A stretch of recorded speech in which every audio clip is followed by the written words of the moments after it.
Hey Daryl, how you doing, buddy? Hey, good man. How you doing?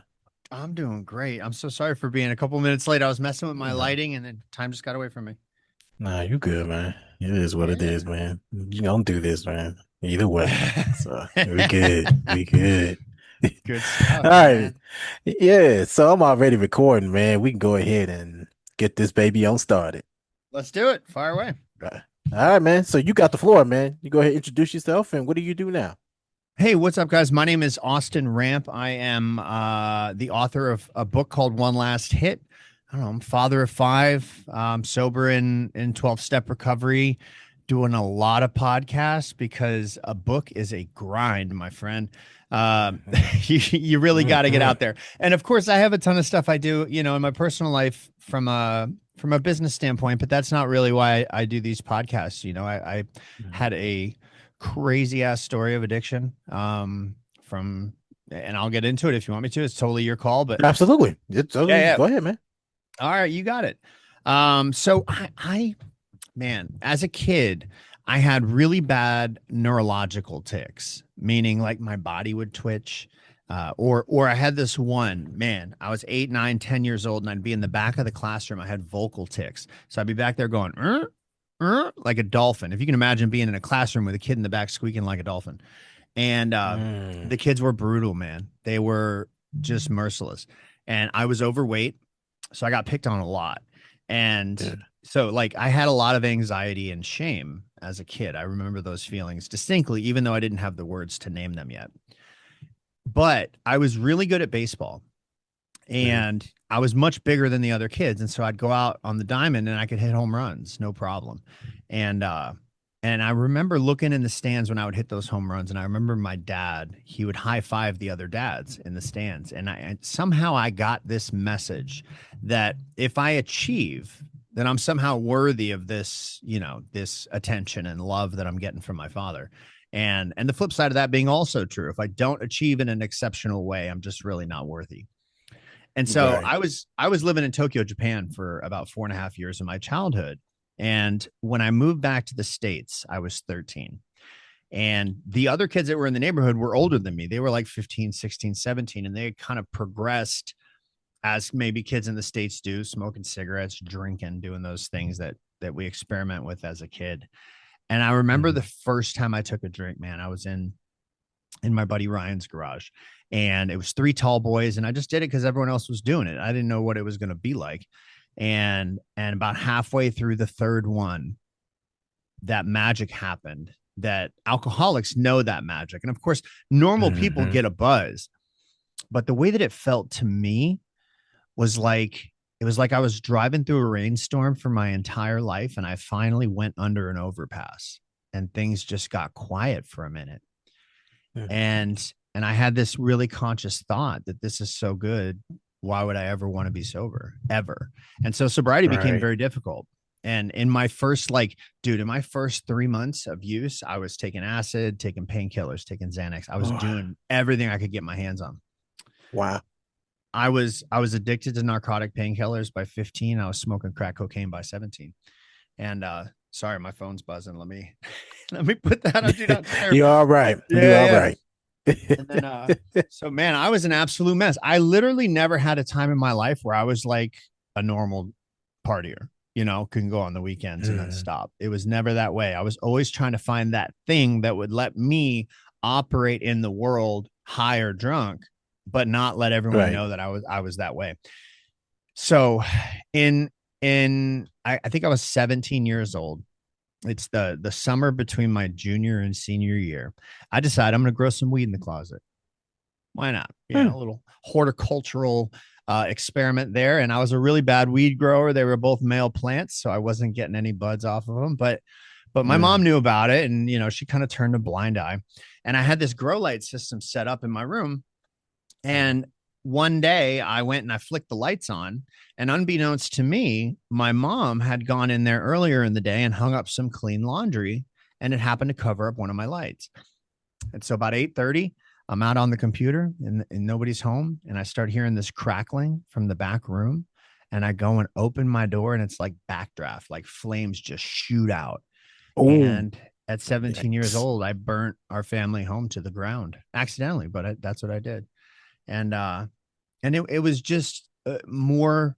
eh, I was walking around like this big sack of. Can I cuss on your show, Daryl? Absolutely. I Okay, do. I was So go walking around ahead. like this big sack of shit, and this was just more Mhm. shit being piled on top of it. And Right. so I actually did end up going to college briefly. I went out on an academic scholarship, so I was smart enough to get through school, but just a tortured kid, man. And flunked out of college after 3 semesters. Came home. I got arrested. Went to so I went to my first rehab when I was 21 years old, and I barely made it. Like I barely made it. And it was this place called Teen Challenge. Have you ever heard of Teen Challenge, Daryl? I have not. Okay, so Teen Challenge, it's a fairly worldwide organization now. It is religious based, and Okay. it's basically, all right, you are a severely disturbed young man. We're going to bring you in here. You're going to go to church every day. You're going to study the Bible, and something miraculous is going to happen. It's going to remove your desire to drink and use drugs. Hmm. Not my experience. I can respect that they were saying, okay, you need to find a spiritual experience. You need to have a new way of living, but they never explained to me what I had.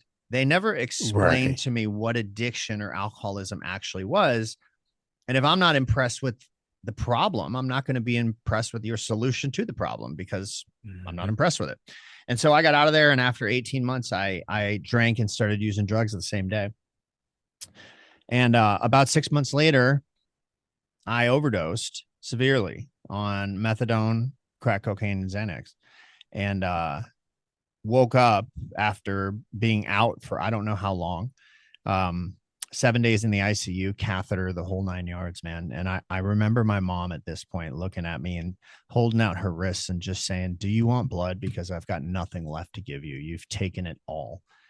And that was before I could even have I was just turning 21, so I'd just been barely able to have a legal drink. So at 22 years old, I end up in my first rehab.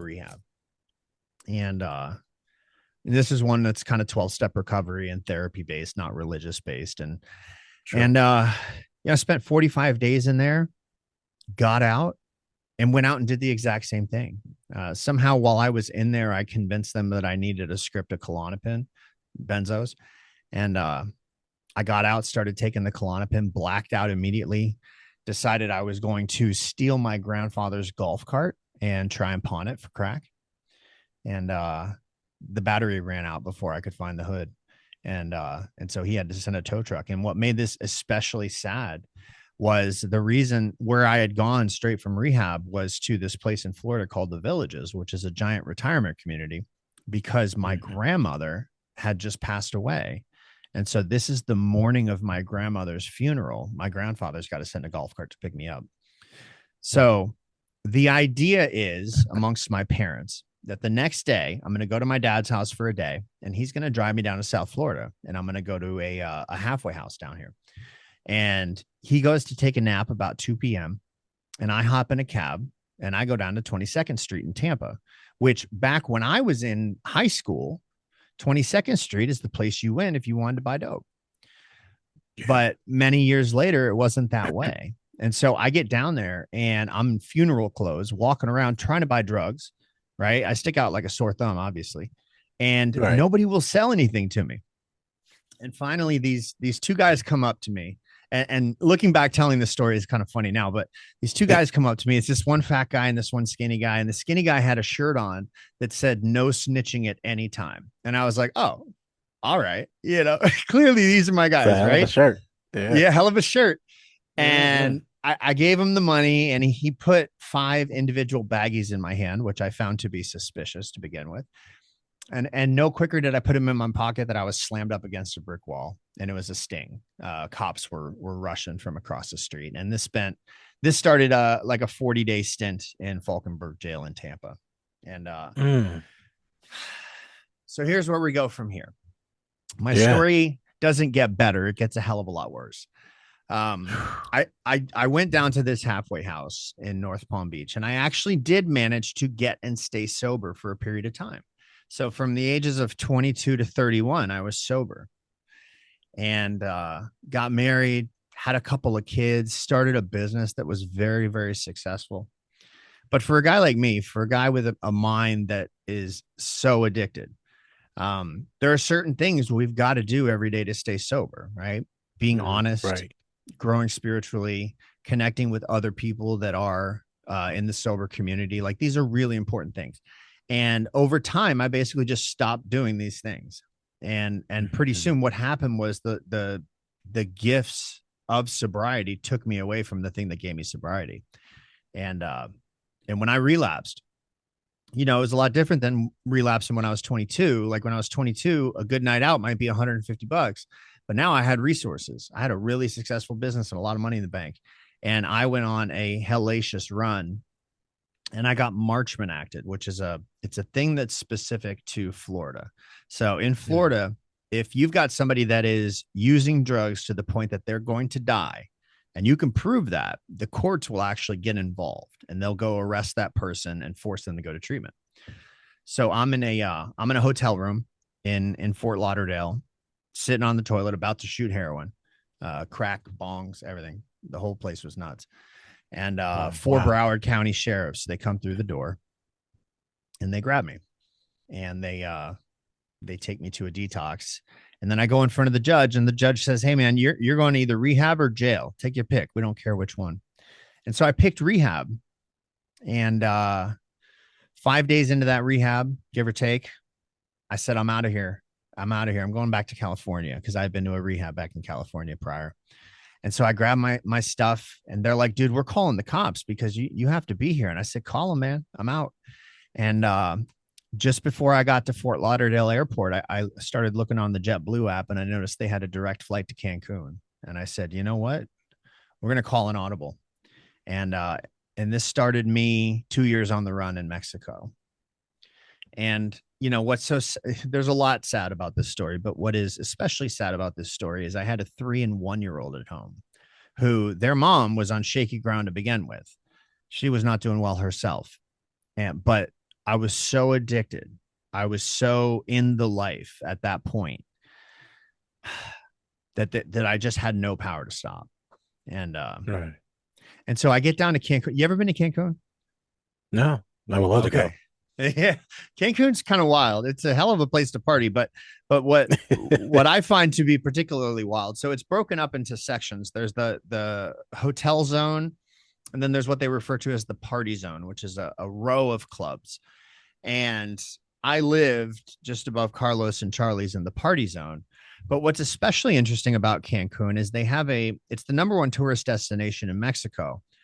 And they Yeah. have like a wild level of order in the city because from the top to the bottom, it is completely and totally run by the Sinaloa cartel.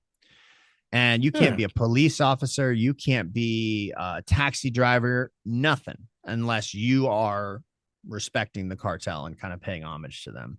And so Right. when I get there and they're trying to sell grams and I want to know where I can buy ounces and kilos, they said, "Oh, this guy's here to spend some money."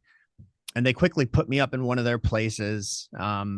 Anyhow, long story short, after not so much time, I had no one in my circle that was not in the cartel in some way affiliated. Uh-huh. And it was almost like the addict's dream. I had all the money I needed. I had all the supply I needed. The cops Uh-huh. weren't going to stop me. My family wasn't going to stop me. And and it still wasn't enough. And so towards the end of this time in Mexico, I end up living in Mexico City.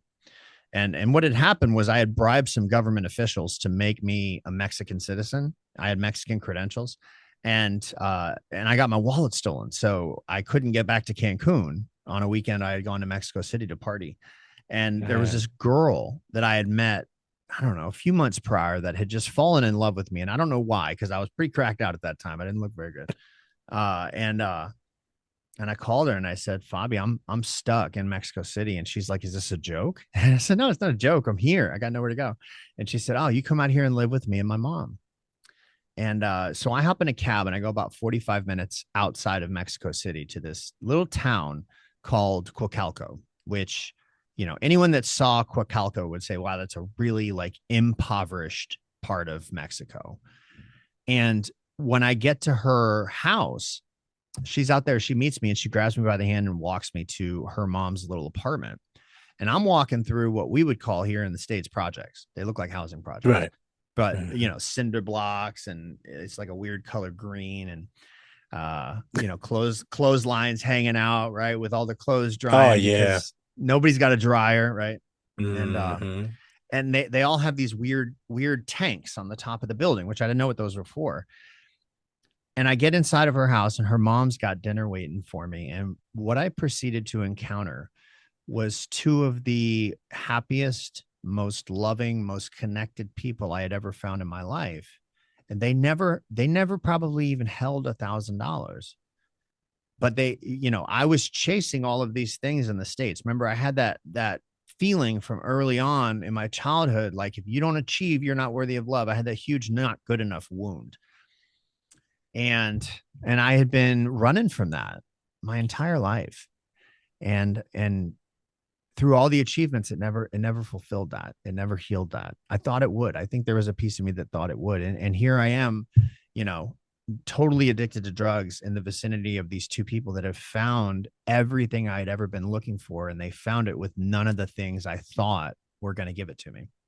Hmm. And that wasn't enough to get me sober. But in retrospect, it was such an important time in my journey. These people were really, really important.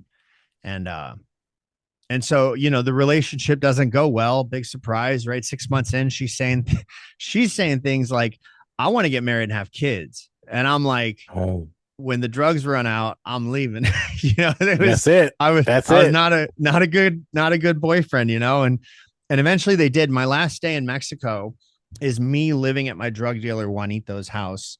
And we'd all been partying, and somehow in the midst of the party, he decided I disrespected his dog. No bullshit. And so Mm. for 3 hours that night is me sitting on a couch with him with a pistol pointed at me, deciding whether or not he's going to have to shoot me to defend the honor of his dog. Like that's the insanity that we had gotten to. And so next day I hopped on a plane and moved back to the States. And this is where the journey kind of takes an actual turn, right? Because all that craziness up until this point, and it was madness. I get back to the States, and I didn't get sober right away. I thought I was just going to slide back into 12-step recovery, roll on the information that I had before. But the information is not sufficient to keep an addict sober. It just isn't. Information, the only purpose of the information is to lead us to having a spiritual experience, which in turn will help us to be sober. But I had stopped Hmm. having the experience. And I remember being in treatment, and my therapist had me pegged, like from jump. I was the guy that couldn't take responsibility for his actions. I was the guy that would put on a mask because he didn't want you to see who he was, right? Because if you saw me, you'd Yeah. reject me. Yeah. And she comes into the room one day, and she puts a picture of her little girl up on the wall, and it's this beautiful, probably 18-month little girl. And she asked a question, and the question was, what does this little girl have to do to deserve love? And of course, the answer was nothing. That's a baby. All And right. and she made the very strong argument that the only difference between me and that baby was an idea, and that I was the only one that had that idea. And that belief about myself was the very thing that was going to prevent me from finding sobriety and happiness. And I don't know if it was because I lost everything in my life, because I did. I lost all my relationships, all my money, my business. The guys who worked for me were sober guys, right? They shut it down because they were just funding my addiction. And for whatever reason, I decided I was going to take a step that I had never taken before, which was to try and show up in the world as an authentic and genuine human being, which is which is hard. It's not just hard for addicts, it's hard for everyone, because Right. we that fear of other people's opinion, that's a real thing. And Yeah. and here's what started happening when I started showing up in a real way. Like, if I'm scared, say you're scared. If I don't like something, say I don't like something. Like, just be exactly who you are. I started to find more intimacy in my relationships. I built stronger friendships. Like everything I ever wanted lived within vulnerability, truly. Yes. And I reengaged in the step process, and I ended up attracting the woman I've been married to for 8 years. We've been together for 9 years. We have three more kids, so now I have five kids at home, dude. Um, and there's which is nuts. It's insane to even Yes. tell you that. Um, Yes. but I got back from Mexico and people started saying, dude, that's a story. Like there's some craziness in the midst of that. Like my dad tried to stage an intervention on me, hopped in the back of my truck and I peeled off down I-95 smoking crack with him in the back of the back of the truck. Like there's a lot of madness. My second wife, I divorced my first wife. My second wife was a schizophrenic. Um, whose last name used to be Gambino. She came from a mafia family that like had Oh really Lord. messed her up. And the Mexican government actually deported her back to the United States. That's how crazy she was. Um, Mm. but I'll tell you, man, the biggest journey in all of this that I never really saw coming was learning how to be a dad. Do you have any kids, Joe? Yeah. Yes, I do. I have a 5-year-old. I have a 5-year-old Yeah. girl. Oh man, I have a 6-year-old girl and she is my bestie. She's like my best Yes. friend. I love this kid, right? She's waiting Yes. for me when I come home. But kids are a mirror reflection of us, and Yes. meaning how I'm doing internally, how I'm doing mentally, physically, spiritually, they reflect that Hmm. back. And Absolutely. my wife's a tremendous mother, right? Like she knew how to be a mom from jump, and she's long term sober as well. And Oh, but okay. I didn't know how to do that. Like I thought it was iPads and chicken nuggets, man. That's how you do it, and Yeah. that's not how we're supposed to do it. Um, Hmm. and as she started teaching me how to be a dad, what I started learning was how to have a relationship with everyone in my life, not just my kids. Um, how to show up in a real way, how to get eye to eye, when they're getting crazy, how to keep my nervous system calm so their nervous systems can feed off of mine, things like that. But really what it did for me is it showed me a different relationship with spirituality. It showed me a different relationship with my higher power, um, Hmm. because it taught me how to. So the process of the 12 steps is not a process of addition. It's a process of subtraction. It's essentially unwinding all those mental processes and those old ideas and those beliefs about ourselves that are essentially not who we are. So that Hmm. thing underneath us that's inherently there but it's covered up can come out. And man, what a trip, dude. I never thought I'd be here alive today, but I am. So yeah, I just held your whole podcast hostage, man. I just from start to That's finish, I was good. talking. Like, that's good because for one thing, first, that's a hell of a story. Like, you literally broke down everything. You literally talked your struggles. You literally went deep into the struggles. Then you just mentioned all of the things that you were progressing on, you're getting better on. That's a hell of a story. Like, I can't even fathom on, like, I'm not a addict of drugs or anything. I don't do drugs, so I'm proud to say that at least. So like I know, like, not against anybody that does it, but just not the opportunity. Like, I'm glad I didn't slip into that temptation to do it because I know, like, I'll be sitting on somebody else's podcast doing the same shit that you're doing and just Yeah.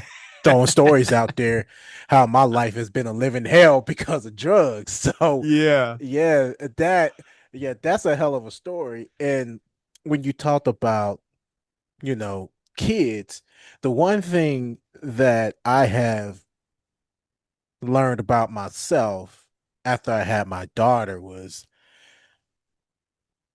my patience can test me, right? It can Mm-hmm. really test me. And you have to really show a lot of patience when it comes to, kids, because Mm-hmm. I'm a guy. you can look at me and I have absolutely no patience anymore. Like I've grown to a point where something can trigger me so easily that I'll blow up, right? Mm-hmm. Now this is how I had my daughter, I had to kind of no, I didn't have to kind of. I really had to make that change because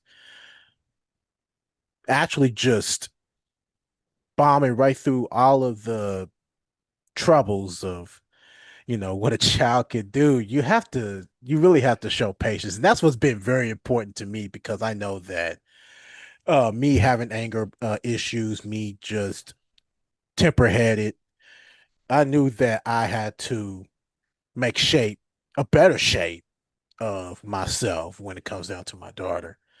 Because I Mm-hmm. wouldn't want no other man doing what I'm supposed to be doing.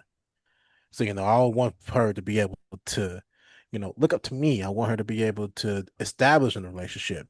And now, at first, we didn't have a very good, relationship. She was more, you know, having better relationships with her mom and her grandmother, which was my mom, and stuff like that. And eventually, as I started changing my behavior, as I started, making a lot of changes for myself, our relationship has gotten better.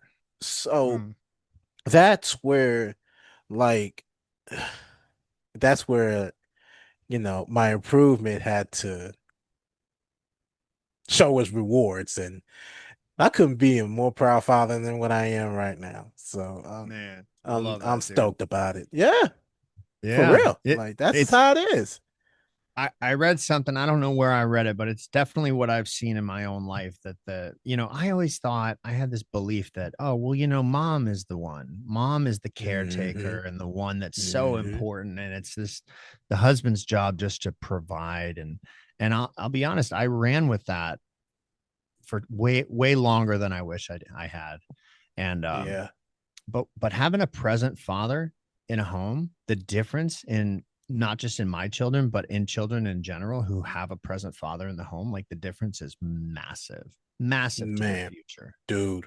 Yes. And I'll tell you something else that I learned because I look at when I was a kid and what my dad went through. Now, me and my dad didn't have the best relationship growing up. Like now, I Mhm. see why. I understand it, but doesn't excuse it. But I definitely understand it. But as a kid, you know, he was hardly around. He'll come around, like we'll be with our grandmother on the weekend, which is his mom, and he'll come by and he'll get us and we'll do things and stuff like that.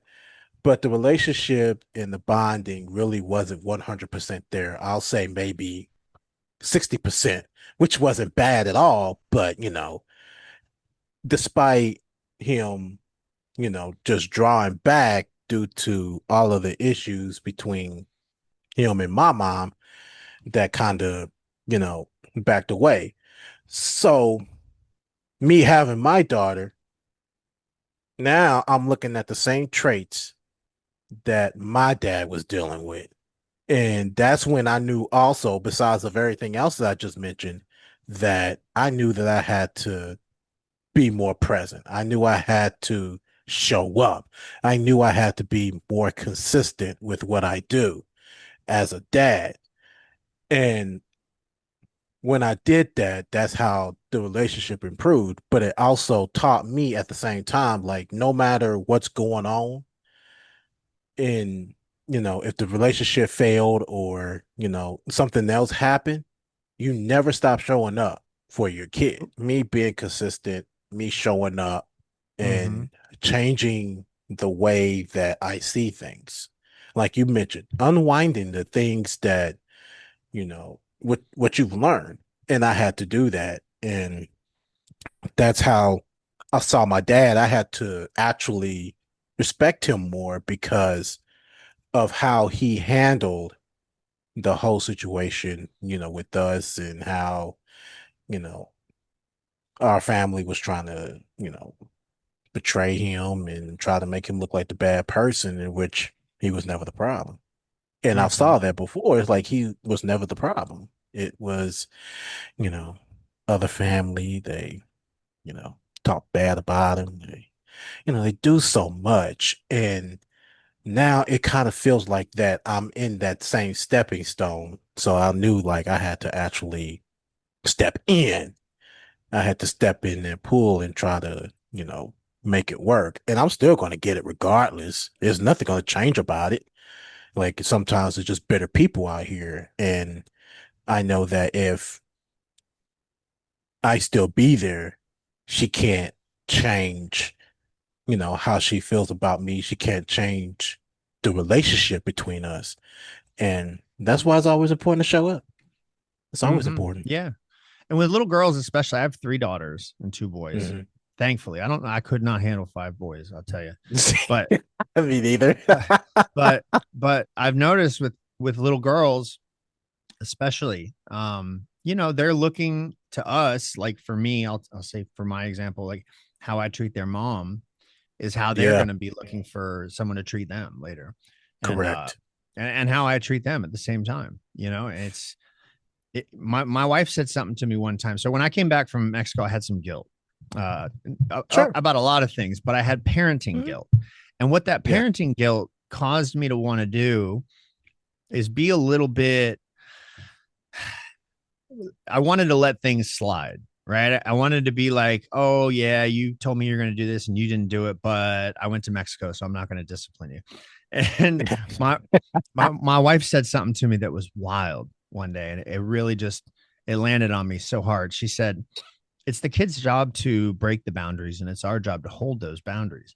And if we can Mhm. hold those boundaries and hold the discipline, then they'll trust that we can meet their needs as parents. And if they trust that we can meet their needs as parents, then they're free to be kids. But if they don't Absolutely. trust the consistency of us, what kids start to do is they start to take on the role of meeting their own needs. And what happens is they end up growing up too fast. You hear of people, oh, you're so Yes. mature for your age. Well, that actually is not a great thing. It has sometimes a lot No, to do with trauma, and exactly. that's been a big help. Yeah, for sure. For sure. I wanted to ask you, I want to go back to your addiction. So before all of your control of addiction, what was life like for you before addiction took control? Yeah. Well, addiction took control very early. So, Mhm. Yeah, that's you why I know, was kind of like, ooh, should I ask it? Because well, no, you were in it pretty early. it's a good question, and I think Mhm. as I've gotten older, things have become more clear. Because the things Yeah. that were driving me when I was 23 or 24, for example, a lot of the things that were driving me were fear based, but I just didn't know that. I didn't realize that, my need for approval externally or my desire to get positive attention was really coming from that not good enough wound that I had. And so life always pretty much looked good on the outside. But what'll happen is, it's kind of like you ever hear that thing? If you want to boil a frog, you turn the heat up slowly. It's Yeah, a I've terrible. heard that. Yeah, yeah. Yeah, that's So not a good thing, but I heard no, it isn't. But that's kind of the way that it. it was, right? I had gotten Yeah. so used to the heat that when it Hmm. increased incrementally, I didn't notice it until it blew up.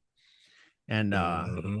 it wasn't until I really lost everything I had identified with. I identified with my business, I identified with my financial situation, I identified with my being a dad to these kids. When all of that Hmm. was gone, I really had to ask myself, so if I never was any of those things, but I believed I was, well, Right. what am I? Like who am I? And that's a question I think in my case it took a surrender moment to really show up for me to go, wow, I need to start asking these questions of myself, and that's kind of been Absolutely. the journey for the last decade. For sure. For sure. Now, when you talk about relapse, a lot of Mm-hmm. people would actually think, oh, damn, I done relapsed. Now I'm a fucking failure.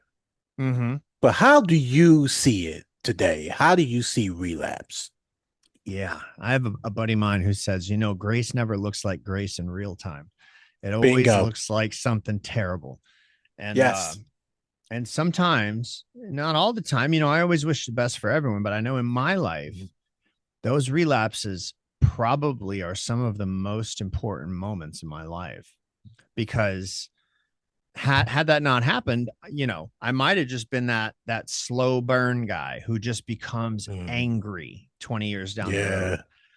But those relapses, they forced me into a new direction. And it hasn't been, sobriety is not necessarily an easy process. The things we're asked to do are simple, but they're not easy, because the thing that we're actually fighting against is our own mind. And my own mind will convince me of delusions constantly. And that's where a lot of the work comes in. And so the relapses in my case, especially I had one relapse where I didn't lose everything necessarily, because I've been to rehab a lot, 8 times. I glossed over a bunch of them. But one of them, I Hmm. didn't lose everything. I hit this like emotional bottom, we'll say. And in the midst of an emotional bottom, I remember thinking to myself, wow, I've already got everything in this world that I want. All I've got to do is not screw it up, and that was a different type of feeling, because normally when I went to rehab, I was rebuilding from zero. And Correct. so yeah, I think there's a lot of value in relapse. I worry about saying that because we live in the days of fentanyl, man. A lot of people relapse out there, they don't come back. Um, Hmm. but in my case, in retrospect, I can see how, man, things were working in my life. Oh, for sure. For sure. And you just said it. You eight.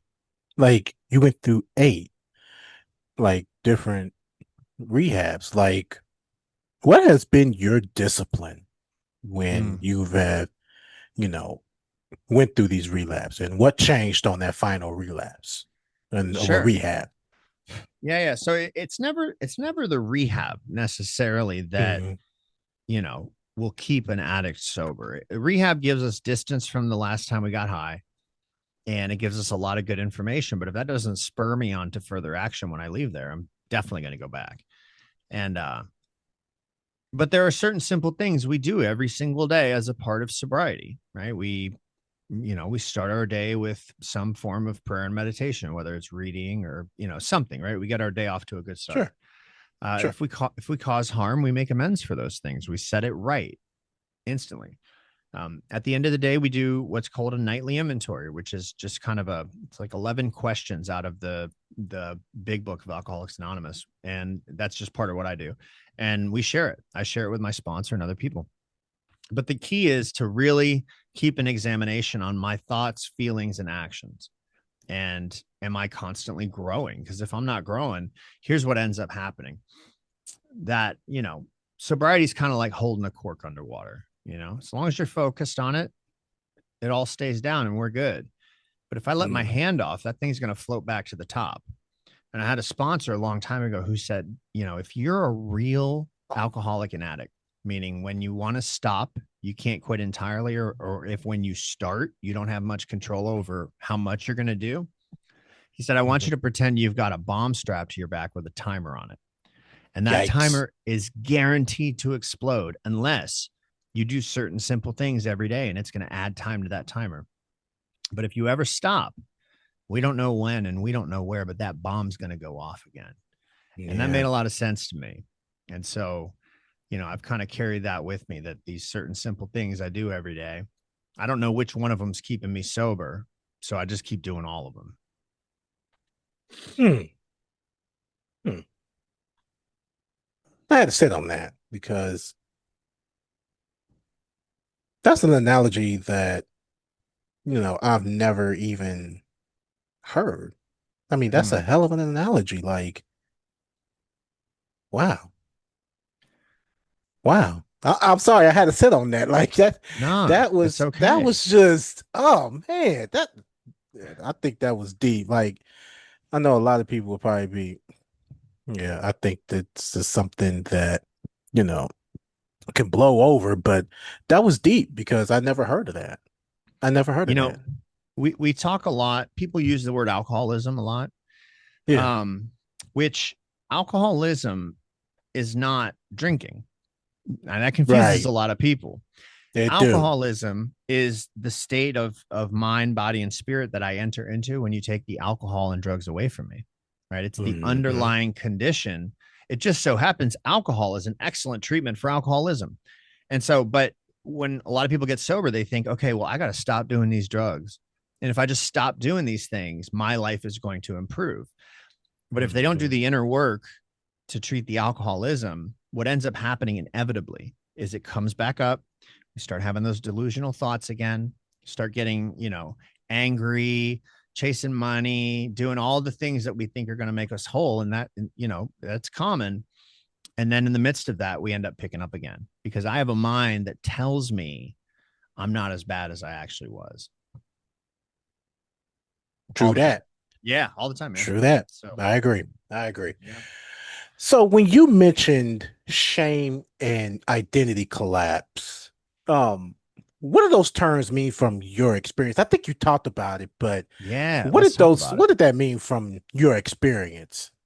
So, a lot of people, I think, mix up guilt and shame, but in the simple way that I use them, guilt is I Mhm. did something wrong, and shame is I am wrong. So, when I say shame, it's that, wow, look at me, I'm twitching out in the back of the classroom. I am defective. It's not that I'm doing something wrong, it's that I am wrong, right? It's who I am. Yeah. So, and what was it was shame, and what was the other one?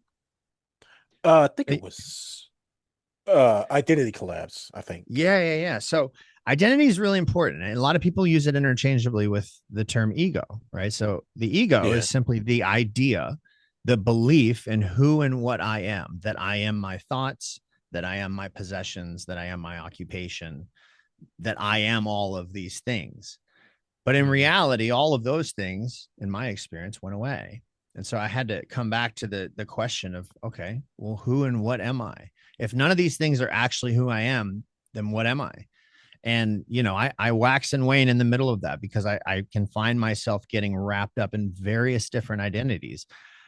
The solution that I've found that's been really more powerful than anything else, and it's a requirement of 12-step recovery, Mhm.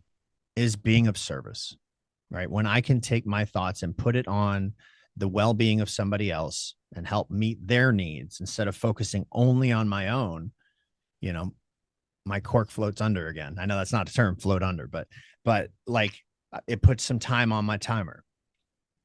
Because the truth is, the thing that's characteristic of depression, anxiety, Mhm. whatever, is an obsessive focus on self. Just is. Sure. And so and most of the time, my problem is not what's happening. My problem is my Mhm. obsessive focus on that problem. And when I divert my attention for a little while, right, things just seem to work themselves out. I don't really know how that happens, but it does. So Yeah. so yeah, True that's that. those are kind of my definitions on what I would use Okay. those terms Sure. for. Oh, absolutely. I I'm just gonna say this, like there could be people that can actually support what you do, and then you have people that don't. They'll hate on it. And one of the things that you will see as an individual is you're fighting this yourself. Mm-hmm. But then you have people that give you a pat on the back for, either recovering or you're going into rehab or something like that. So how did you feel like you deserved the Mm, recovery? Like that's a great you question. recovered. Yeah, you Yeah, recovered. Like you right. deserved it? Yeah. So no, that's a really, really good question. And I think that, listen, I think that's a gradual process. Again, it's probably something I float in and out of a whole bunch. But the truth Mhm. is, I can confidently say to you today, I like the person that I am. I'm a good man. I do what Absolutely. I say I'm going Oh, to yeah. do. I show up for my kids, right? I have no intention of harming anyone, which means I like Mhm. me, which means if you like me, that's a bonus. It's not a Big requirement. but that's right. That's you know? right. So I think the key is not to get okay with the way that my world reacts to me. The Mhm. key is to be okay with who I am, and the world can react however it wants to react. All right. So your uh book, right? One last Mm-hmm. hit. Yeah. One last Why did hit. Yeah. you just why did you decide to write that? What made you like I know you said in the beginning, like, There's just some things that you just have to do. But what made you decide to do Yeah, this was a wild one, man. So I came back from that? Mexico and I'm telling my story in mainly in meetings, and people are going, Hmm. dude, that's the craziest story I ever heard. And you should write a book. And I'm like, yeah, okay, that's cute. Whatever. I heard that for years. But then what started happening is I started, we've all got that thing inside of us that you can call it intuition, you can call it whatever you want to call it. But I started having that. I started getting that nudge. Hey, dude, this is supposed to exist. And I had no Hmm. idea what I was in store for. And I'm not a very good writer, but I am a storyteller. I know how to tell a story. And For sure. so I connected with a guy who was a good writer. And for 4 years, every single week for 2 hours, he and I met and we wrote the book together. And it took a long time. It was, not a short process, but I'll tell you something happened in the middle of that is it started to defragment my own story for me. I started to find compassion for the parts of me that I couldn't find compassion for before. Yeah. I started Yeah. finding understanding for the various players in my life where prior to this exercise, I might have held contempt for them. I might have felt like, oh, you did me wrong. And so it's been a tremendous help in my own recovery and my own getting better. And I even wrote that in the book that it was at the end that this was wow, this was one of the biggest processes I've ever been through. Because when you write a story, I could tell you a story, but if I'm bringing you along chronologically, I have to put details in there. The story has to make sense, right? So I had to actually dig into the parts of it that maybe I didn't remember. So I had to bring other people in, be like, yo, how did this go down?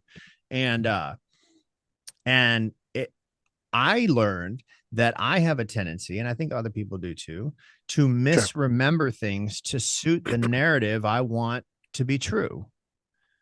When in actuality, Okay. I wasn't seeing reality when it happened. And so that is, Hmm. that it corrected a lot of my experience in that way. It was really cool. So during the process of writing this book, was that like part of the healing process in a Yeah. way, I didn't or I was didn't it know I just didn't know it was gonna be. I had no idea it hmm, was going to be. But like I hmm, was, active in 12-step recovery, writing this book, right? Spending an hour or two with the guy who helped me write it, and then going to therapy the next day and being like, yo, I got to talk to you about my mom, and stuff like that, right? and right?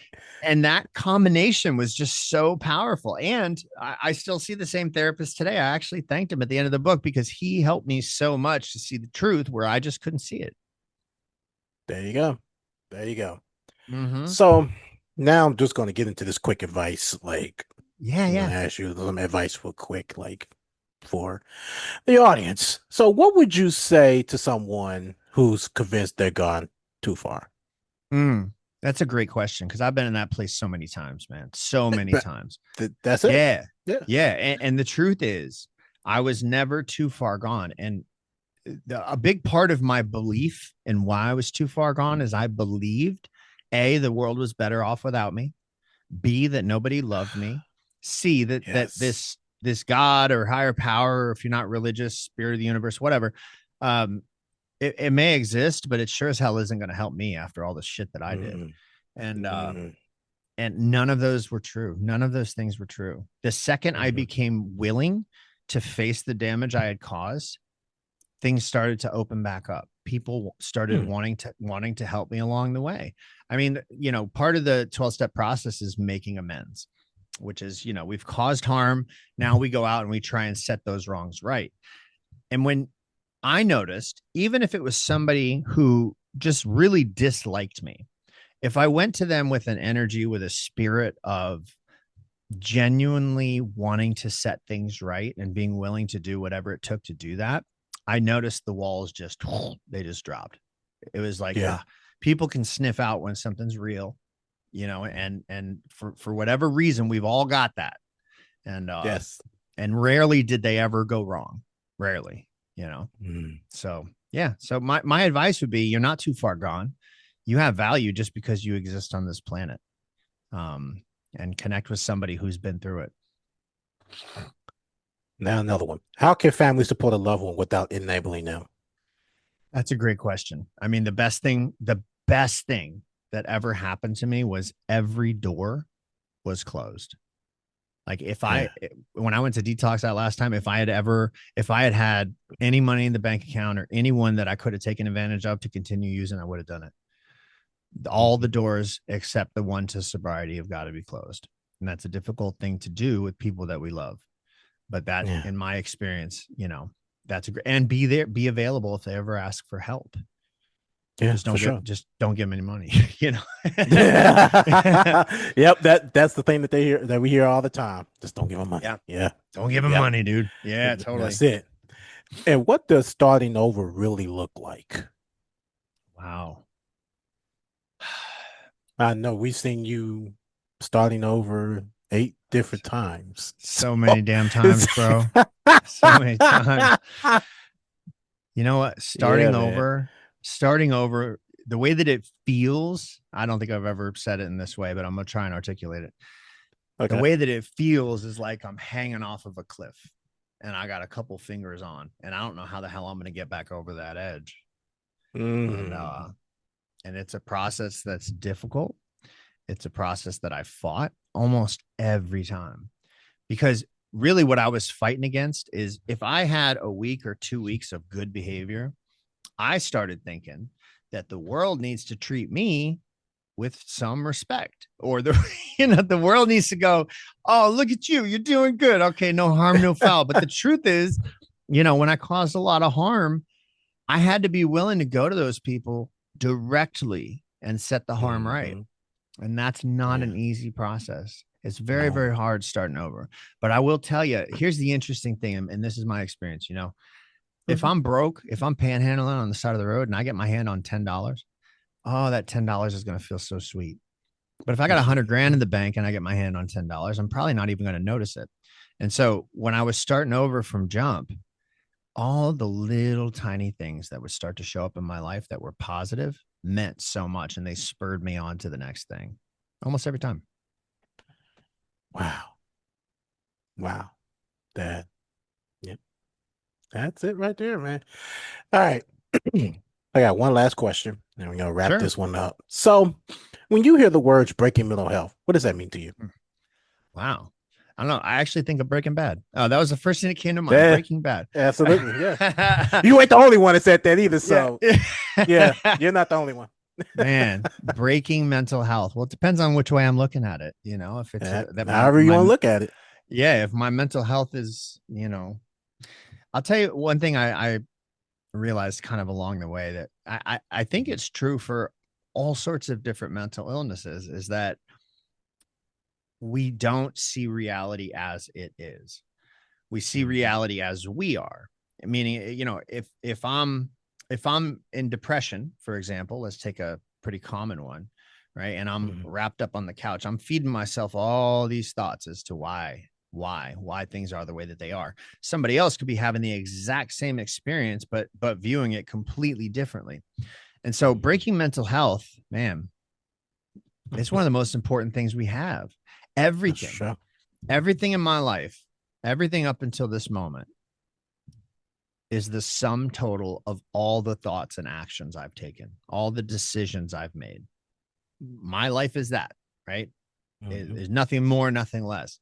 And so to improve my mental health is probably one of the most important things I can do, because what's going to happen is A, I'm going to make better decisions, but B, I'm going to start attracting things to myself that are going to improve my life and the life of the people around me. And so I know that didn't directly answer your question, but had to dance around it to No, get but there. that's no, but that's how in your opinion, that's just what it means to you. So that answer I can definitely appreciate, because I think it's just important that we address it. Because when I see it, I've always felt, okay, we listen. Like that's like every time I end my podcast, I'll say, when it comes to listening, you're one step closer to bringing awareness. That's what I always say at the end of my podcast. And I've always believed in listening. I've always believed in, you know, small things. I don't care what it is. It's just as small as a pea or whatever. It's small. And if you actually open up to these small things, it can rapidly grow into a bigger foundation. And it all started from listening. That's just Yeah. how I see it. So that's why Yeah, I man. named it like this. But You're right. I You named it know, like that. I know not to run us too long here, but No, you good. I have a detox commitment that I go to on Mondays, Hmm. and somehow early on I decided, all right, I'm going to make it a point to learn everyone's name and call them by their name. Yeah. And I cannot tell you the impact that had on the patients, on the clients that were in there, because they're at the Hmm. lowest point of their life. And listening is the same way. Somebody Hmm. taking their time to hear you and actually say that you matter is a big, big Yeah. deal. Big deal. Like I'm bad in remembering names, but I've always, tried my best and work on trying to remember a lot of people's names too. Because yeah, it can mean a lot. So you're right. You're absolutely right on how, just memorizing people's names or hell, just even going up to somebody and just like, hey, how you doing? Speaking to them. Hell, that could even make a person's day just doing that. So there's Mm-hmm. just so much that you can do to, make a person feel special. And that's shit that we need nowadays, rather than small or not. So yeah, I understand it. I Bingo. understand it. Bingo. Yeah. So yeah, Austin, man, I appreciate you coming on and having this conversation with me, man. Oh, I yeah. enjoyed it. Me too, I buddy. Me enjoyed too. it. That was great. Yeah. Yeah. That's Austin Ramp, y'all. Let's go.